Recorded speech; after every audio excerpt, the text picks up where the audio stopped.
Salut à tous, c'est Punk de la chaîne No, bienvenue sur cette vidéo qui aujourd'hui va parler du dernier jour d'hypnobirthing, donc de Mary Mangan, 85 ans quand même, et de cette journée qui a été la moins intéressante on va dire parce que la quatrième et la cinquième session, donc c'est ce qu'on a vu aujourd'hui, et globalement la quatrième ça permet au couple de se préparer au moment à ce qui va se passer à l'hôpital. Donc en gros c'est tout le travail de préparation qu'il y a juste avant de partir jusqu'au moment de l'accouchement.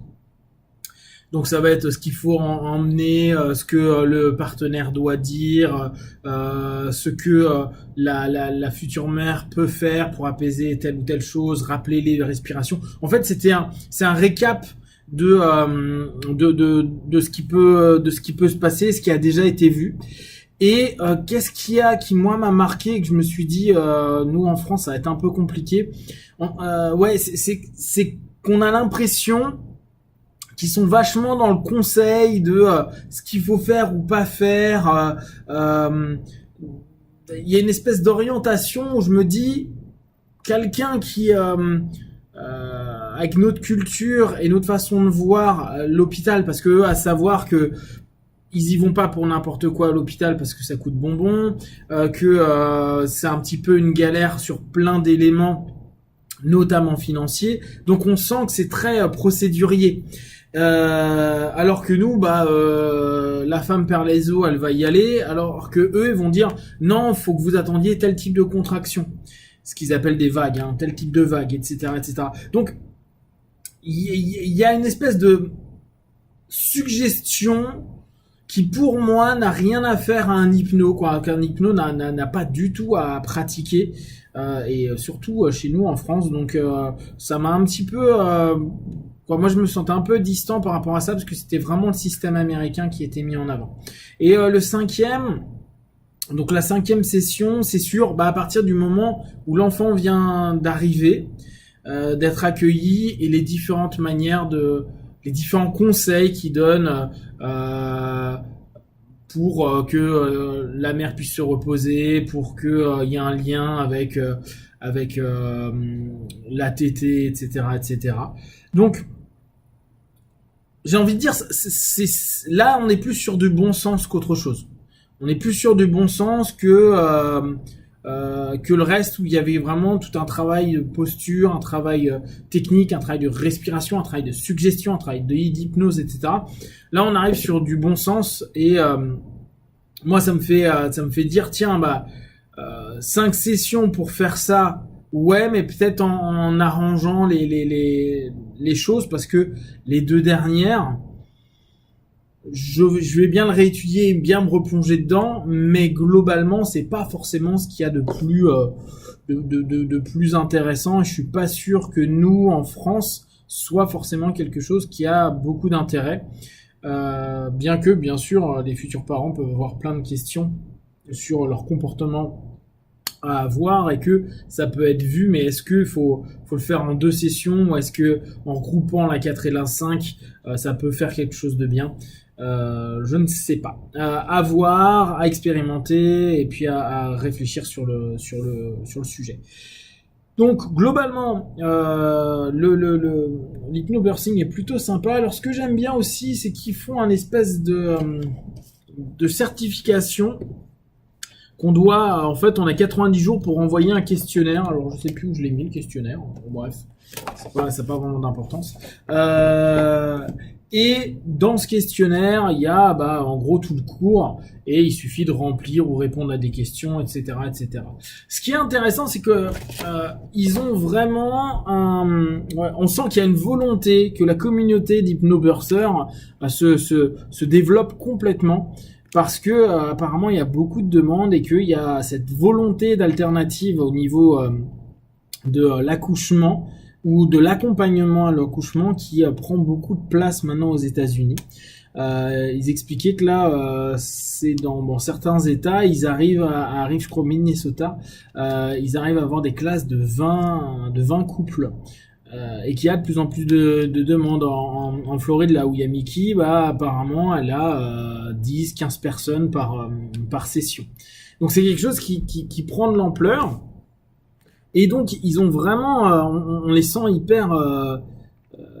hyper bienveillants pour que tout le monde fasse le questionnaire. Donc il est leur certification, même si là aujourd'hui on est validé en tant que praticien. Je crois que c'est pour être mentor, ou je sais plus comment ils appellent le truc. Et ils veulent vraiment que ça se développe, ça se démocratise, ça se partage, etc., etc. Et c'est vrai que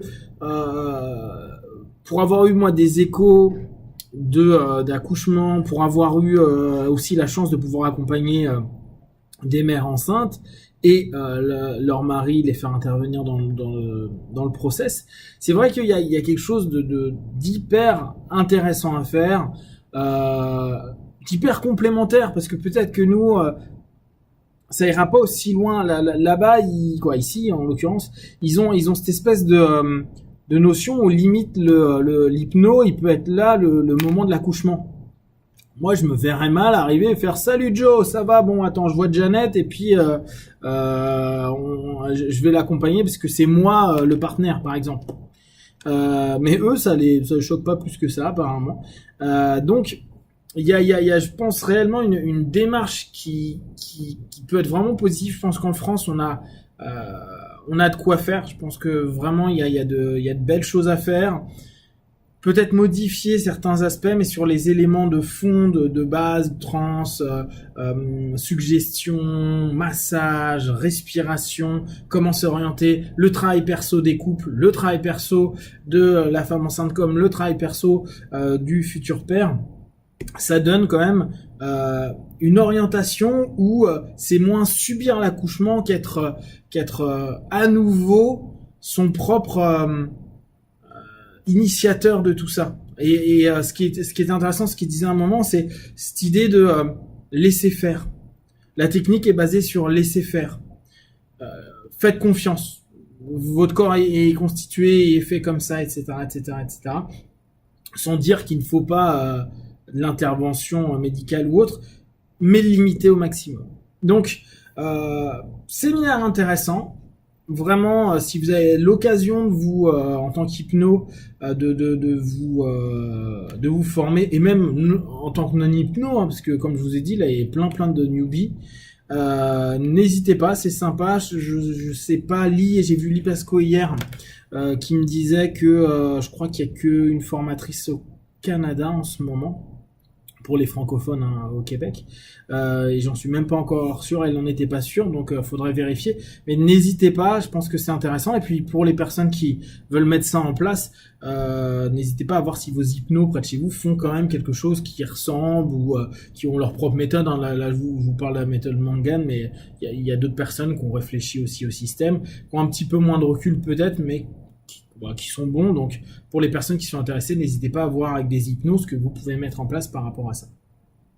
Là ce soir je repars dans une demi-heure ou une heure, je sais plus, faire le Certified Instructor, la conférence pour les instructeurs. Je vais pas rester jusqu'au bout parce que je veux aller m'entraîner, et à partir de demain commence donc notre espèce de convention avec plein de choses. Donc ça va être un peu compliqué pour les débriefs, je sais pas du tout comment je vais m'y prendre. Je sais pas si je vais enchaîner toute la journée les conférences, ou je vais simplement regarder quelques-unes, etc. Là comme ça, moi ce qui m'intéresse, demain par exemple à 11h, de 11h à 1h, il y a un truc qui s'appelle Hypnodontix, et comme vous savez, j'avais commencé à faire toute une série de vidéos sur hypno pour les dents, et ça c'est assez sympa. C'est bon, apparemment ça dure 2 heures, mais c'est payant, parce que un des trucs qui est assez génial et que nous on n'a pas l'habitude en France, c'est qu'on paye 400 balles pour venir à la convention. Donc on a plein de choses gratuites, toutes celles-ci, mais de l'autre côté, c'est des trucs à 25 $. Elle dure 2 heures à la place d'une, mais c'est 25 $ à chaque fois. Donc ça c'est drôle, parce qu'en France, je sais pas, ça passerait très bien. Salut, je vous invite à une convention. Salut, la moitié des choses sont gratuites, mais l'autre moitié, si elle vous intéresse, elle est payante. C'est pas trop notre mentalité. Donc je pense que demain, je vais tenter d'aller voir Hypnodontix. J'ai vu qu'il y avait un truc en introduction à tout ce qui est body language en ce moment. Je suis beaucoup sur ce retour là-dessus, ça m'éclate bien. Comment utiliser l'hypnose à l'école, ça me plairait bien aussi, mais je crois que ça va chevaucher des trucs. Et bon, je vous dirai un petit peu. Il y a Lee qui passe sur la magie de faire comme si. Il y a un travail sur la colère qui m'intéresse plutôt pas mal. Il y a Calbanian qui montre un Universal Pattern Script. Je sais pas si vous en avez déjà parlé. Et puis après, bon, il y a d'autres petites choses qui ont l'air sympas demain. Je vous tiendrai au courant. Il y a, je pense, pas mal de choses cool à vous proposer. Donc, je sais pas comment seront mes débriefs. Je vais tenter d'être à peu près cohérent. Et n'hésitez pas à me demander plus de détails. Donc si vous avez des questions, des remarques sur déjà hypnobirthing, vous n'hésitez pas, Internet est là pour ça. Et puis comme d'habitude, de tout ce que je propose, ça reste encore mon filtre de l'hypnobirthing. Donc c'est pas ce qu'a écrit Mongan. Je vous invite à lire le bouquin de Mongan d'ailleurs. Et observez, analysez et concluez. Be one, ciao.